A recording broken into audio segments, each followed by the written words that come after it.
Today, guys, we are going to be looking at the Minelab Manticore once again. I've been thinking about this thing for the last 3 weeks, and one thing that I wanted to discuss today with you guys is about the screen. Is this screen going to be what we have been told by Minelab?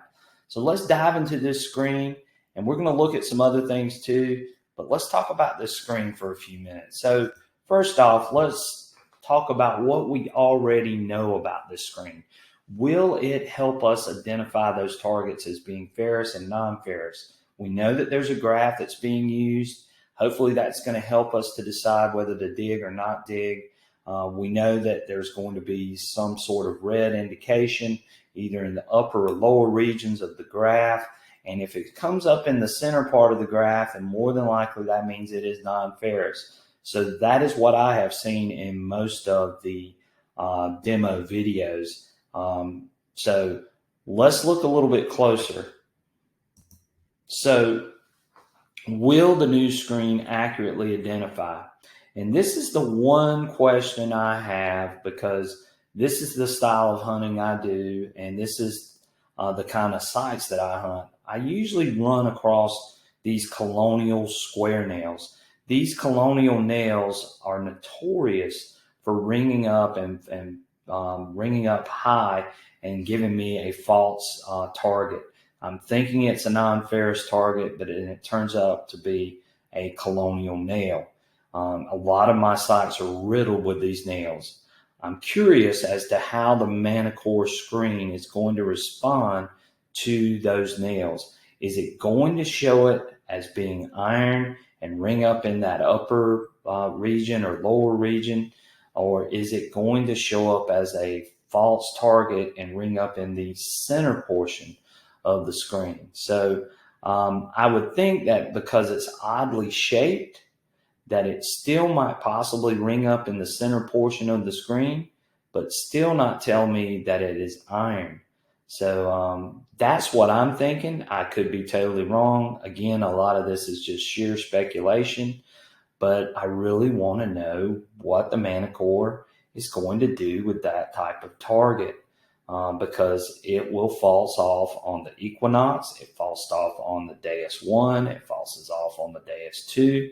So what's it going to do on the Manticore? So that's a big question I have. Can this screen accurately help me identify that target and let me know not to dig that target in heavy iron? So that's what I'm real curious about. Again, most of us rely on sound and numbers usually when we dig. Of course, we'll look down at the screen to get those numbers, but now we're adding a third dimension with this graph. So is this screen going to be accurate enough to whether we can tell whether to dig or not dig better than just looking down at the screen and looking at the numbers, or listening strictly to the sound of the target? And that's the big question. How accurate is this screen going to be? Is it going to be that much more accurate than sound and numbers? Because if it's just sound and numbers that we've always relied on, and we can make a dig or not dig determination based off of that, then why do we need the screen? That's my question. But again, all speculation. Hopefully this screen is exactly what they've been telling us, and it is going to give us that accurate ID by where it shows up on that screen. So that remains to be seen.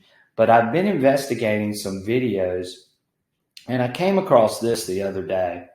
So both of these are screenshots from one of the demo videos. And you'll notice the screen on the left is showing a 41 with the target in the dead center. You will notice the screen on the right is showing an 02 and the target is in the dead center.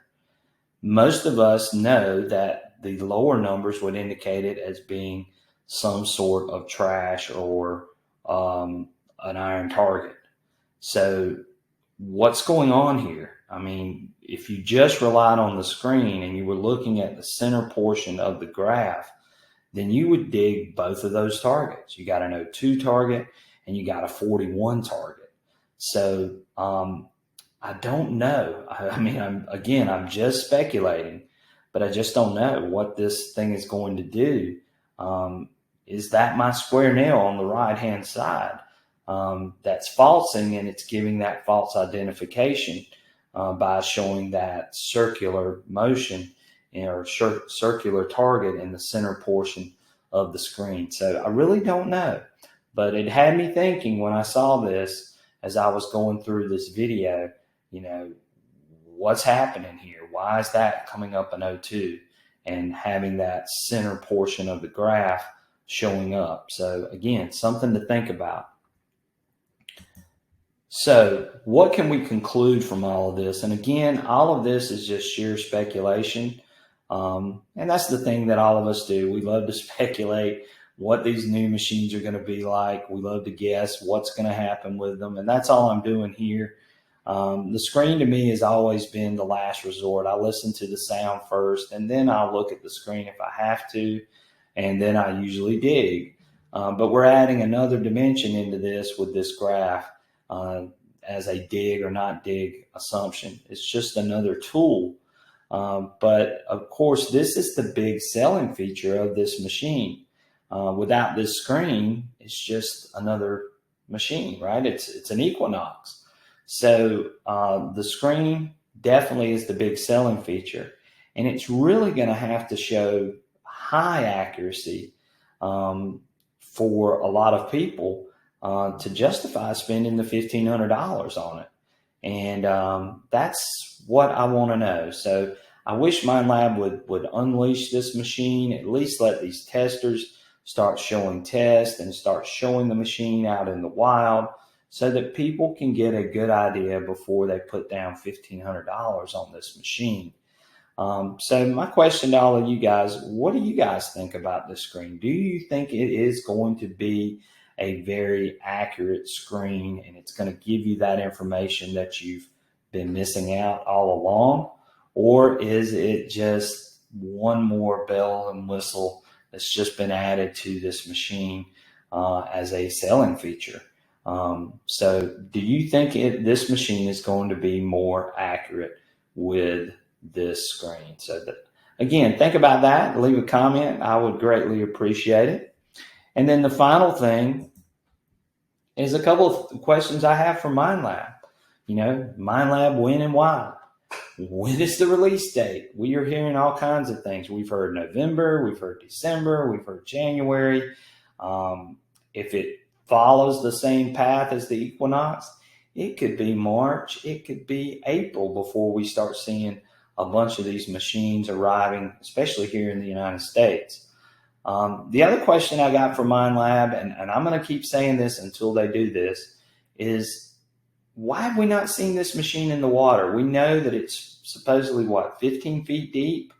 So again, we know that the Equinox had a water leakage issue. A lot of people were upset because they felt like that Minelab did not tell them, and Minelab knew all along that this thing was going to leak.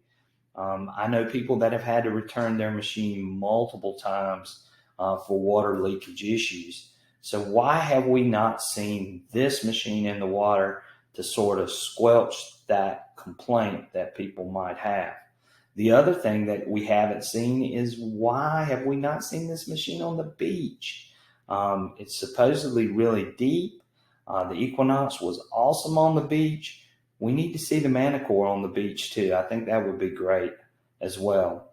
Again, when will we see a true Relic hunt video? Release these testers from their NDA. Let them go out and start showing this machine. Quit holding them back. And I think that would help calm some nerves for some people so they can actually see what this machine is doing. And then the other thing, when are you going to stop with these peekaboo videos, with these handlers standing over people where they can't do certain things with the machine? Let this machine go. Let it be shown. I know that there are people that have this machine in their hands, and they are dying to show what this machine is capable of. let the testers do it and let this machine go so that people can see before they spend their $1,500 on this machine what they're actually getting. And Minelab, if you're listening, I will be glad to test this machine for you, and I will be glad to show it in tests, in hunts, on the beach, in the water, whatever you guys want.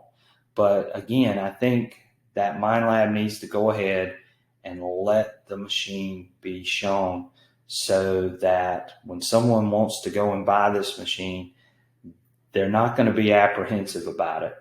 So we'll see. We'll see what Minelab does. Hopefully they do the right thing. Hopefully we'll start seeing some more videos really, really soon. And it may be to Minelab's defense, it may be that they're just not ready. They maybe got more stuff that they need to do to this machine to make it better. And hopefully that's the case. But if they've already got the finished product, why are they holding it back from being shown? And if it's really as good as what we're hearing, shouldn't have a problem letting it be shown. So that's my question. And hopefully Minelab does that. And hopefully we'll start seeing some videos really, really soon. Okay, that's my video. If you guys haven't already, please like and subscribe to the channel. I would greatly appreciate it. And if you feel good about it, go ahead and leave a super thanks. Always looking for a few extra bucks to help with my adventures and to help fund my hobby. Again, I greatly appreciate your time. I hope you guys are having a fantastic day, and I will catch you guys on the next adventure. See you guys.